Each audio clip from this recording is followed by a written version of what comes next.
তাদের কাছে যে একটু আসতে পারি, তাদেরকে যে কিছু সহযোগিতা দিতে পারি, এটাতেই আনন্দ। নদীমাতৃক দেশ বাংলাদেশ, আমাদের টিকে থাকতে হলে বন্যার সাথে, জলোচ্ছ্বাসের সাথে, প্রাকৃতিক দুর্যোগের সাথে কিন্তু আমাদের টিকে থাকতে হয়। প্রত্যেকটি বছর যখন বন্যা আসে, সেই বন্যার মধ্যে কারো না কারো ক্ষতি কিন্তু অবশ্যই হচ্ছে। শুধু তাই নয়, যমুনার পাড় থেকে শুরু করে যমুনা নদীর যে শাখা প্রশাখা যে দিক দিয়েই গেছে, প্রত্যেকটি জায়গায় কিন্তু বন্যা আসলেই বন্যার নদীর দুপাশে যে মানুষগুলো থাকে তাদের বাড়িঘর নদীয়ে বিলীন করে নিচ্ছে। আমি ঠিক যেখানে দাঁড়িয়ে আছি, এটি হলো টাঙ্গাইল সদর উপজেলার গারিন্দা ইউনিয়নের ৩ নম্বর ওয়ার্ড, যেটা উত্তর তারটে হিসাবে পরিচিত। ঠিক এই পাশেই কিন্তু অসংখ্য বাড়ি ছিল। আমি আপনাদের যদি দেখাই যে এই পাশে কিন্তু অসংখ্য বাড়ি ছিল, কিন্তু এখন কিন্তু শুধু পানি আর পানি, কারণ বাড়িগুলো এখন নদীতে বিলীন হয়ে গেছে।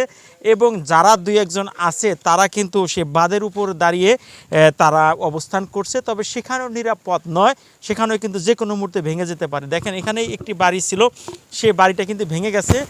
এই বাড়িটাকে তারা কিছুটা থাকার জন্য, মোটামুটি থাকার জন্য কিন্তু আবার নতুন করে তিনি তৈরি করছেন। তার মানে এখানে যেভাবে আছে এটাও আসলে নিরাপদ না। কাকা, এটা কি আপনার বাড়ি? এই বাড়ি কোথায় ছিল আপনার? বাড়ি ওই দিকে আসালারও হ্যাঁ। বারবার চাপতে চাপতে এদিকে এই পড়ছি, একবারে রাস্তায় আইসা পড়ছি, এখন শেষ জায়গায় শেষ। কয় ভাঙা দিছেন এখন পর্যন্ত? এই পর্যন্ত 4-5 ভাঙ্গা দিছি।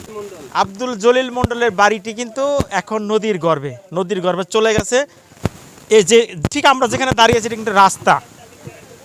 কিন্তু রাস্তা, দেখেন এটা কিন্তু রাস্তা, মানুষের চলাচল করার রাস্তা।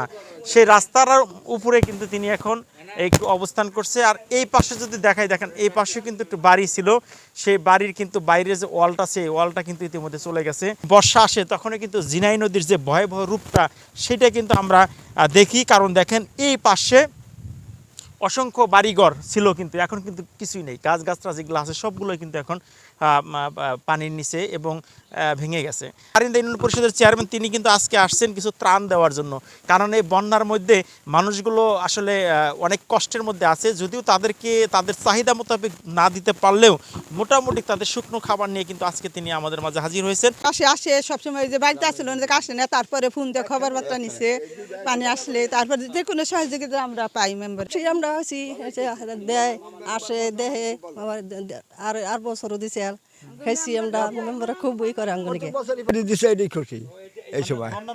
হ্যাঁ হ্যাঁ, এটুকু পাই খুশি, অনেক খুশি হয়েছি। আমাদের উত্তর তারটিয়ার আপনার হলো যে উত্তর পূর্ব সাইডটা আপনার রক্ষা পেয়েছে, কিন্তু আমাদের এই দক্ষিণ পশ্চিমের যে পাশটা আছে, এই পাশে ব্যাপক একটা ভাঙ্গন শুরু হয়েছে। তো এই ভাঙ্গনটা যাতে রোধ করা যায়, এই ব্যাপারে আমি মাননীয় সংসদ সদস্য আল্লাহ সানোয়ার হোসেন ভাইকে অনুরোধ করব। পাশাপাশি আমাদের পানি উন্নয়ন বোর্ড আছে এবং আমাদের পানি সম্পদ মন্ত্রী, পাশাপাশি মাননীয় প্রধানমন্ত্রীর কাছে ওই আবেদনটা করছি। আর আসলে এখানে খুশির থেকে আপনার হলো এদের যে চিত্র, এদের যে দুর্দশা, এটা দেখলে কষ্টই হয়। আমাদের ইউনিয়ন পরিষদের আসলে ওই পরিমাণ সামর্থ্যের নাই, বা আমাদের সামর্থ্যের কিছু আপনার সীমাবদ্ধতা আছে, যে কারণে আমরা হয়তো তাদেরকে প্রত্যাশা অনুযায়ী সহযোগিতা করতে পারি না।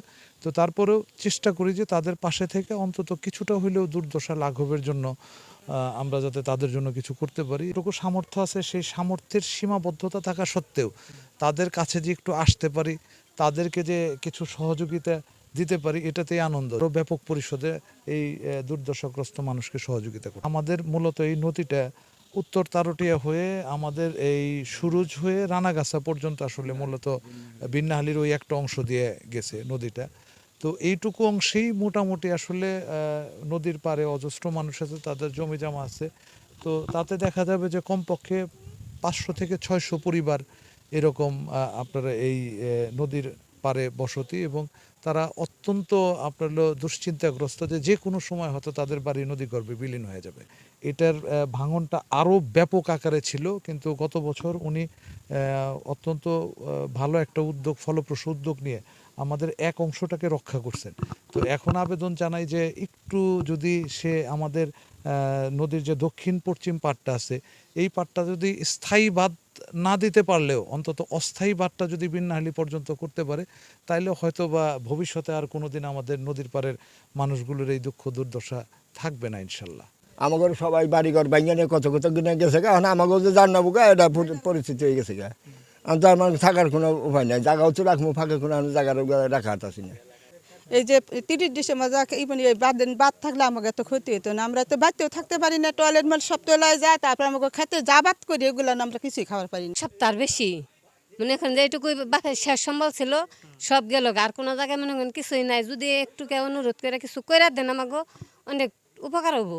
বাড়ি ছিল মনে করেন যে ওই যে কলা গাছটা গাছ আছে, যে কলা গাছের ওই সাইডে টাকারও দরকার, টাকা পয়সাও নাই, কে মনে করেন যে আমরা খুব কষ্টের ভাবে আছি।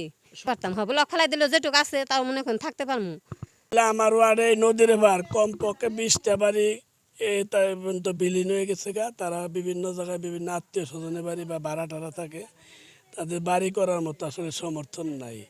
বাড়ি ঘর ভেঙে গেছে, তাদের একটা মাথা গোঁজা ঠাই করে দেওয়া, অথবা এই দিক দিয়ে একটা অস্থায়ীভাবে যদি একটা বাদ দেওয়া যায়, জানি আমার এই নদীর এপারে মানুষগুলো একটু আরামে এসে থাকতে পারে, তাদের বাড়ি ঘর জানি আর না ভাঙে, এটি আমার সরকারের কাছে অনুরোধ।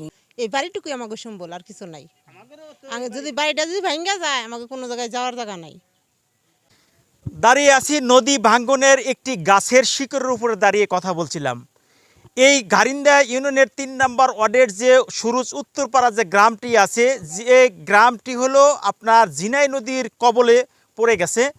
অনেক বাড়ি ইতিমধ্যে ভেঙে নদীর মধ্যে পড়ে গেছে। আমার পাশেই পিছনেই একটি ঘর কিন্তু ইতিমধ্যেই পানির মধ্যে অর্ধেক পড়ে আছে। বাড়ির যিনি মালিক তিনি বলছিলেন বাবার শেষ সম্বলটুকু হলো তার এই জায়গাটুকু। এই জায়গাটুকু যদি আজকে নদীর গর্ভে চলে যায়, তাহলে কিন্তু আগামী দিন তিনি কোথায় থাকবেন, কোথায় বসবাস করবেন, এ ধরনের স্থায়ী কিন্তু সমাধান তার কাছে নেই।